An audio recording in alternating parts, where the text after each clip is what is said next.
Hello, I'm Charles A. Freston, resident butler here at Samlesbury Hall, and I've been here since 1871. Today, we're going to look at the most amazing families that lived here. Our story really starts way back in the year 1322, when Gilbert de Southworth built Samlesbury Hall. He was horrified one day to find Robert the Bruce and the Scottish hordes burnt his beloved building down. He rebuilt the building, and for a while this building became a safe haven for Catholic priests. The building then went on to become a Georgian coaching inn. And then at the height of the Industrial Revolution, it became a handloom weaver's factory. Later, it had a very happy period of time where it became a school for Victorian young ladies.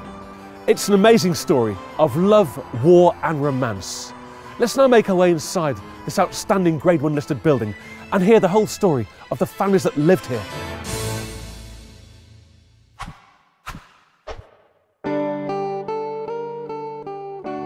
This is the Great Hall, the oldest part of the building. The most famous and notorious family that lived here were the Southworths, and this was their main living and dining room areas. The grand fire we see here would have once been a mini bonfire in the centre of the room. The smoke from the fire would have escaped through a hole in the middle of the roof up there. The Southworths were described as rich and powerful local bullies who owned huge tracts of land from Cumbria in the north to Warrington in the south. But they were king's men, and they produced archers for the Battle of Agincourt for King Henry V, and later foot soldiers for King Henry VIII at the Battle of Flodden Field in 1513.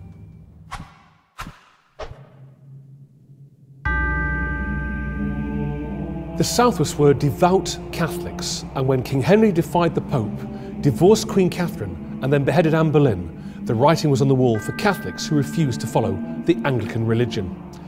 Here, one of the finest family chapels of Lancashire would have been replaced by secret sermons held in an atmosphere of fear and persecution. One captured priest was brutally murdered, his head severed from his body in the tiny priest room upstairs. During the final years of the reign of Queen Elizabeth I, the hall was searched more than once for Catholic chattels and artefacts. The family were fined, persecuted, exiled, and a Southworth daughter was sent to Lancaster at the time of the Pendlewich trials of 1612. Priests who hid here were brutally murdered and tortured. One such priest who refused to hide was the martyr St. John Southworth. He was tried at the Old Bailey under Elizabethan anti-priest laws and then later hanged at Tyburn. In 1678, in the reign of King Charles II, the family were financially ruined by successive kings and queens, and the building fell into the hands of itinerant lodgers and tenant farmers, and the splendour of the past became 17th century squalor, and this great building fell into wrack and ruin.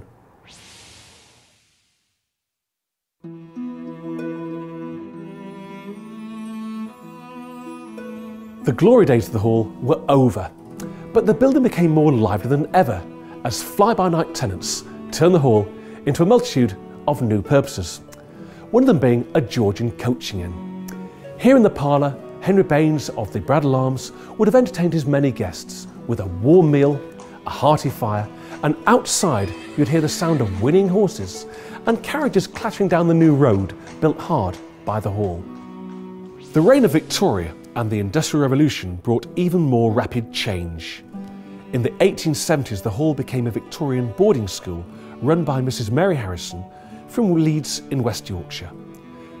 The school business didn't last, and within 10 years, lodgers again populated the hall. Farmers and weavers lived and worked here.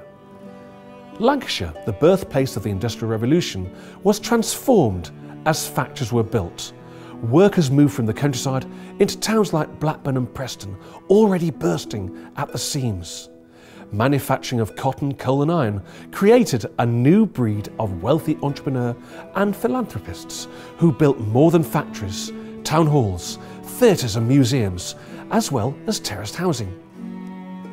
The Victorian residents of Samlesbury Hall included Joseph Harrison and his son William, both made rich from iron and cotton, they spent fortunes refurbishing the almost ruined building. Alas, it wasn't going to last. William Harrison proved financially insolvent and sadly committed suicide here. The last recorded family living here were Frederick Baines, a large family, and his many servants. They moved here in 1901. 1901, Queen Victoria is dead. Long live King Edward VII. This new era, this new century heralded disaster for Samlesbury Hall. Empty, derelict and a total ruin after the aftermath of World War I. The lands were sold off piecemeal and Samlesbury Hall was earmarked for demolition. Amazingly, with little time to spare, local businessmen, men who'd become wealthy through the Lancashire cotton industry, got together to put forward a rescue package to save the hall. In the year 1924, the Samlesbury Hall Preservation Society were formed, the money raised and the building saved and secured for the future.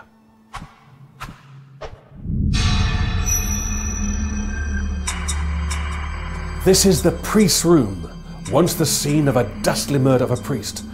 A second room next door was the spot where William Harrison, failed cotton baron, committed suicide in 1879.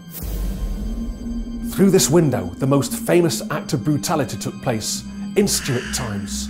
Lady Dorothea Southworth fell in love with a local boy who was a Protestant. Her father refused her permission to marry into the Protestant faith.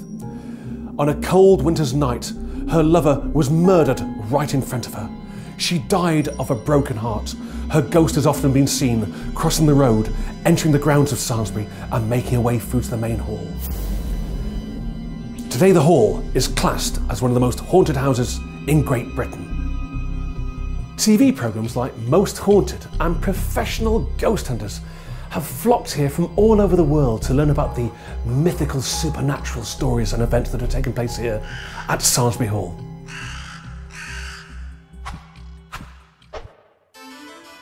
The hall is a vibrant public building, welcoming over 50,000 visitors a year, all eager to learn about the people that lived here and the hall's fascinating history. People like me regularly come back from the past to act as living history tour guides. Whether we're bringing history to life, hosting weddings, art exhibitions, farmers markets, craft fairs, or continuing to serve in our shop and restaurants, we can guarantee you'll have a scream of a time at Samlesbury Hall. Enjoy your visit.